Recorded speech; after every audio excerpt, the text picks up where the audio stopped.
All right, we're going to be talking about adding or subtracting radical expressions, or express there. We're going to be talking about adding or subtracting radical expressions. And one thing to keep in mind with this is a radical is just like any other algebraic expression. We can add or subtract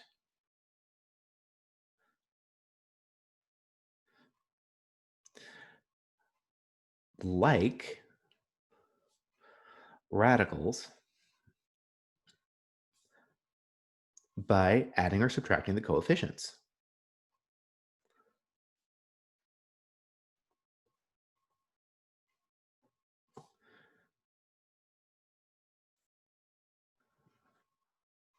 So this means if I've got something like 3 square roots of 5 and say 4 square roots of 5, I'm just basically saying, oh, this is the count of this type of radical, and I'm adding this many more of that same type of radical. So I'll just add together my two coefficients. 3 square roots of 5 plus 4 square roots of 5 is going to be 7 square roots of 5. I could also add some other things in here as well. This is going to be, we can also include other kind of like polynomials or like monomials. So if I've got something like, oh, I don't know, say I've got like 5x square roots of 7 minus 2x square roots of 7. Here, my radicals are the same and my variable expression is the same. So these are like terms, and I'm just going to add together the coefficients. 5 minus 2 is going to be 3, and then the rest of this expression, that x square roots of 7, are just going to stick around. So this is the very, very basic pieces of this. As long as we've got like terms, we can add or subtract.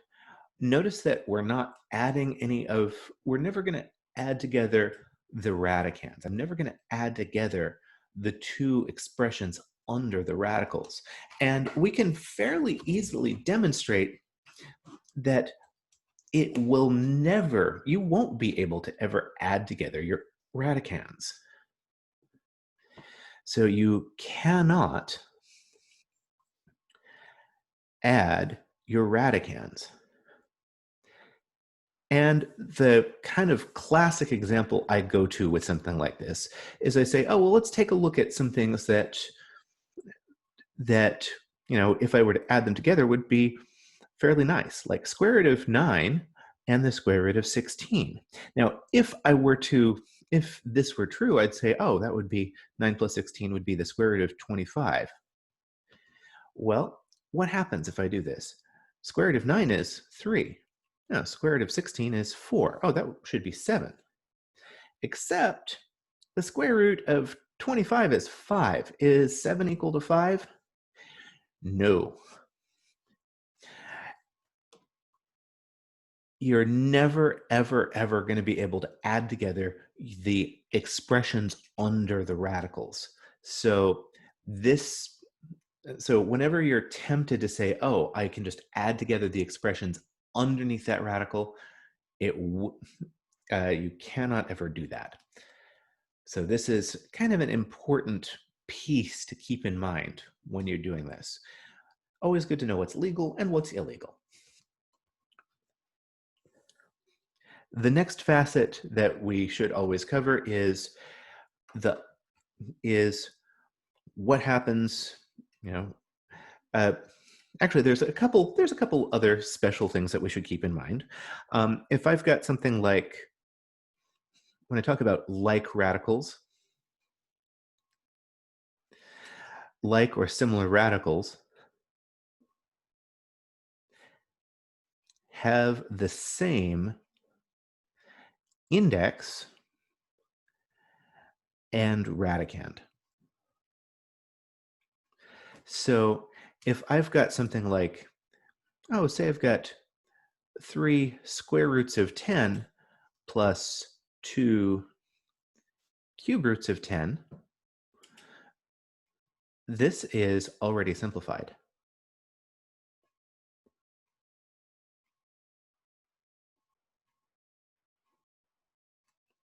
Because these are not like terms.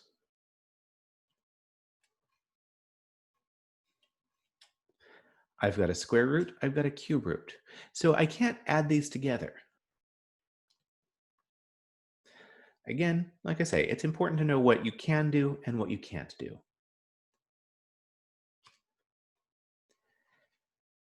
So let's go to kind of our generalized method for adding or subtracting radicals. And when we're adding or subtracting radicals, the most important thing to keep in mind is you're going to, first thing that you should do is you should simplify each radical expression, if you can. Then you're going to add or subtract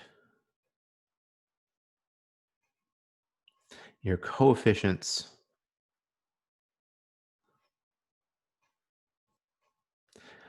of your like expressions.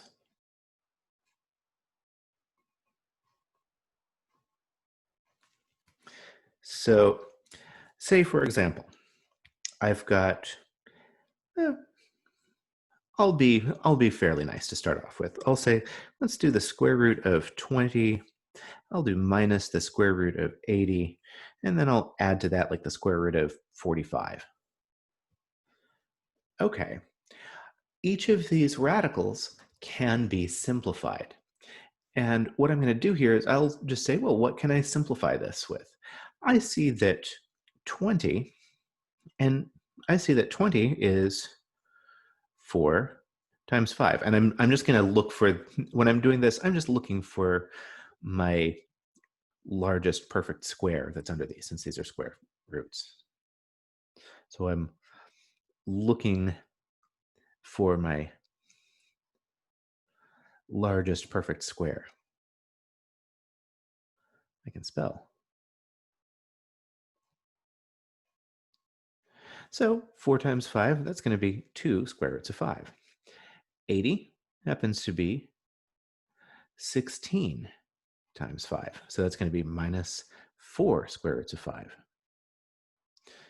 45, oh, that's 9 times 5. So this is going to be plus 3 square roots of 5. And now I have like radicals. Up here, I couldn't do anything. Down here, all of these are simplified, so I'm going to go ahead and now just add together my my coefficients of these like radicals.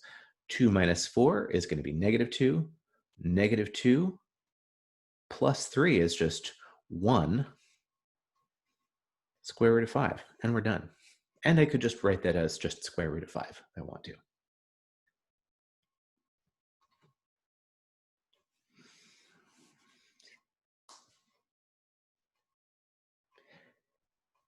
And I can add together I could put some extra little things in here. This also is going to include what happens when I've got some variables in the mix. So here's a fairly basic expression. We can do this again with some things that have, that have some variables in the mix. So I could do something like, oh, I don't know. Say I've got 4 square roots of 50x squared.